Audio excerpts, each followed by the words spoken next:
বক্তব্য রাখার জন্য আহ্বান করছি বাংলাদেশ জামাত ইসলামী বাগেরহাট জেলা শাখার সহকারী সেক্রেটারি জননেতা জনাব অধ্যাপক ইকবাল হোসেনকে বক্তব্য রাখার জন্য অনুরোধ করছি।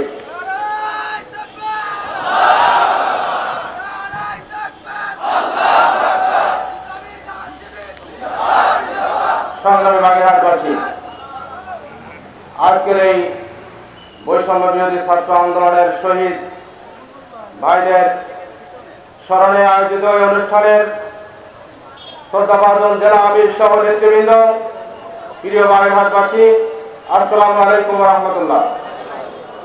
আল্লাহ রাব্বুল আলামিন পবিত্র কোরআনে ঘোষণা করেছেন, বিসমিল্লাহির রহমানির রহিম, ওয়া মা লাকুম লা তুকাতিলুনা ফি সাবিলিল্লাহি ওয়াল মুস্তাদাফিনা মিনার রিজালি ওয়ান নিসাই ওয়াল বিল্লাযিনা ইয়াকুলুনা রাব্বানা আখরিজনা মিন হাযিহিল ক্বরিয়াতি যালিমি আহলুহা ওয়াজআল লানা মিন লাদুনকা ওয়ালিয়া ওয়াজআল লানা মিন লাদুনকা নাসীরা।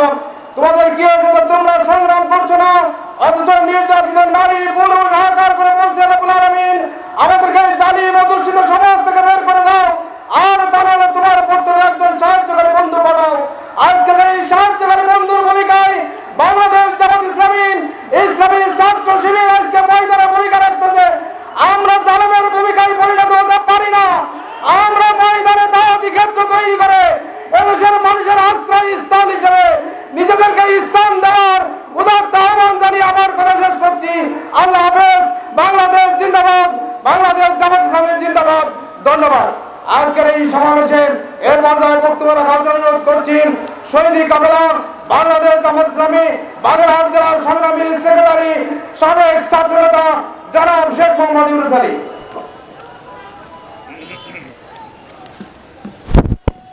বিসমিল্লাহির রহমানির রহিম, আলহামদুলিল্লাহি রাব্বিল আলামিন, আসসালাতু ওয়াসসালামু আলা সাইয়্যিদিল মুরসালিন ওয়া আলা আলিহি ওয়া আসহাবিহি আজমাইন। আজকের এই জনসমুদ্রে উপস্থিত সম্মানিত সভাপতি, উপস্থিত আছেন বাংলাদেশ জামাত ইসলামী বাগেরহাট জেলা শাখার সম্মানিত নায়েবে আমির জননেতা অ্যাডভোকেট শেখ আব্দুল ওয়াদুদ, উপস্থিত নেতৃবৃন্দ, আজকের সম্মানিত প্রধান অতিথি আমাদের প্রাণপ্রিয় নেতা অধ্যাপক মিয়া গোলাম পরোয়ার, সাবেক এমপি, তিনি ইতিমধ্যেই আমাদের মাঝে চলে এসেছেন। তাকে অভ্যর্থনা জানিয়ে নিয়ে আসা হচ্ছে। আমরা ইতিমধ্যে দেখতে পাবো ইনশাআল্লাহ। প্রাণপ্রিয় তৌহিদি জনতা, আজকে যারা এই যে নতুন ভাবে দেশ স্বাধীন হয়েছে, এই স্বাধীনতার পিছনে যাদের রক্তের বিনিময়ে বাংলাদেশ স্বাধীন হয়েছে, আজকে সেই শহীদদের কথা ভুলে গেলে চলবে না। আজকে হাজার হাজার ছাত্ররা তার বুকের তাজা রক্ত ঢেলে দিয়েছে, এই জমিনকে উর্বর করছে শহীদের রক্তের বিনিময়ে। আজকে আল্লামা সাঈদীর ফাঁসের রায়ের প্রতিবাদ করতে যে শত শত এদেশের তরুণীরা জীবন দিয়েছে, এদেশের মা বোনেরা জীবন দিয়েছে। আজকে শহীদের রক্ত বৃথা যেতে পারে না। সম্মানিত ভাইরা আমার, আজকে আপনাদেরকে মনে রাখতে হবে, আজকে শহীদরা যে দায়িত্ব আমাদের উপরে অর্পণ করেছে, বাংলাদেশে আপনাদের দিকে তাকিয়েছে। আজকে তাকিয়ে আছে বাংলাদেশের সকল মানুষ জামাত ইসলামের দিকে তাকিয়েছে, ইসলামী ছাত্র শিবিরের দিকে তাকিয়েছে, কারণ সকলকে পরীক্ষা করেছে। আপনারা পরীক্ষার জন্য বাকি আছেন। আপনারা জাতিকে কি দিতে পারেন, এই জাতিটা দেখতে চায়। আজকে ছাত্র সমাজের এই আকাঙ্ক্ষা, এদেশের বাংলাদেশকে নতুন ভাবে গড়তে হবে, এদেশকে দুর্নীতি মুক্ত করতে হবে, এদেশের বৈষম্য বিরোধী সকল তৎপরতা বন্ধ করতে হবে, এদেশের স্বাধীনতা সার্বভৌমত্ব রক্ষা করতে হবে। আজকে যদি আপনারা সে দায়িত্ব গ্রহণ করতে পারেন, তাহলে আপনাদের ম্যান্ডেট দিতে পারে। সুতরাং আজকে ভুলে গেলে চলবে না, আনন্দে আত্মহারা হওয়ার কিছু নাই। আপনাদের পর অনেক দায়িত্ব অর্পিত হয়েছে, এই জন্য আপনাদেরকে এই দায়িত্ব কাজে নিয়ে এদেশ গড়ার প্রস্তুতি গ্রহণ করতে হবে। আপনাদেরকে জামাত ইসলামের প্রত্যেক কর্মীকে দায়িত্বশীলতার পরিচয় দিতে হবে। আজকে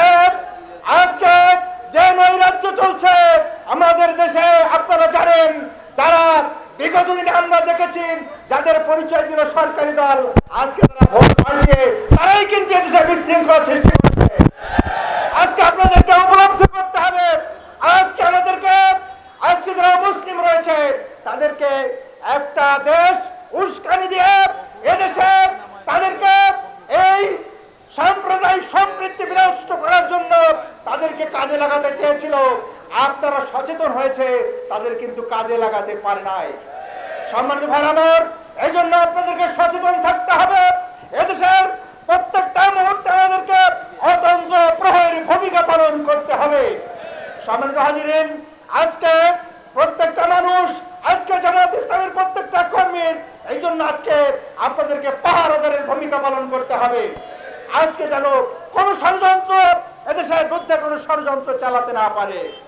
আজকে আমরা দেখেছি বাংলাদেশে আমাদেরকে বলা হতো স্বাধীনতা বিরোধী, আমাদের বলা হতো ৭১ সালের রাজাকার, আমাদেরকে বলা হতো। আল্লাহ তাআলার মেহেরবানি, আজকে ছাত্র জনতার, আজকে ছাত্রদের রক্তের বিনিময়ে এই পৃথিবীর কোন সার্বভৌম শক্তির কোনো প্রয়োজন হয়নি স্বাধীনতার জন্য, আর ভারতের সহযোগিতার প্রয়োজন হয়নি। আপনারা এতদিন বলেছিলেন ভারত দেশ স্বাধীন করেছে, সুতরাং তাদের তো একটু দিকে তাকাতে হবে। আল্লাহ তাআলার জন্য আজকে কোন পরাশক্তির সহযোগিতা ছাড়াই বাংলাদেশ নতুন ভাবে স্বাধীন হয়েছে। সুতরাং আজকে যারা মুক্তিযোদ্ধা, এই ছাত্র সমাজ, আজকে তরুণরা এগিয়ে এসেছে, রক্ত ঢেলে দিয়েছে, বাংলার জমি উর্বর করেছে। এদেশের ছাত্র ছাত্রীরা তার রক্ত দিয়ে, জীবন দিয়ে এদেশের স্বাধীনতা সার্বভৌমত্ব রক্ষা করার জন্য তারা অঙ্গীকারবদ্ধ হয়েছে। আজকে আপনাদের সাথে তারা রয়েছে, ভুলে গেলে চলবে না। এদেশের ছাত্র সমাজ আপনাদের সাথে রয়েছে। আজকে এই তরুণ, এই ছাত্র সমাজকে সাথে নিয়ে এই বাংলাদেশকে গড়ার সিদ্ধান্ত গ্রহণ করতে হবে। আজকে বাংলাদেশকে যদি দুর্নীতি মুক্ত করতে হয়, বাংলাদেশকে যদি একটি প্রকৃতপক্ষে স্বাধীন সার্বভৌম রাষ্ট্র গঠন করতে হয়, আজকে যদি আমার বিশ্বাস মালয়েশিয়া বাংলাদেশের পরে স্বাধীন হয়েছে। আপনি দেখুন মালয়েশিয়া, আজকে আমরা লোক বানাচ্ছি। আজকে আফগানিস্তানে 20টি বছর ধরে তারা আমেরিকার বিরুদ্ধে যুদ্ধ করেছে। পৃথিবীর মধ্যে এখন সবচেয়ে, আপনারা জানেন আফগানিস্তানের মুদ্রার মূল্য সবচেয়ে বেশি। সুতরাং আমরা কেন পারবো না, বাংলাদেশকে আমরা কেন গড়ে তুলতে পারবো না? হতাশার বিষয়ে এত মানুষ থাকতে, বাংলাদেশের মানুষ যারা স্বাধীনতার পক্ষের শক্তি, তাদের সাথে থাকতে, আজকে ছাত্র সমাজ আপনাদের সাথে থাকতে কেন আমরা বাংলাদেশকে গড়তে পারবো না? আসুন সমাজ ভাইদের আমি সকলের প্রতি আহ্বান জানাতে চাই, আসুন। রাসূল সাল্লাল্লাহু আলাইহি ওয়াসাল্লাম বলেছেন, সূরা নাসর নাজিল করে বলেছেন, আপনারা যদি বিজয় হন তাহলে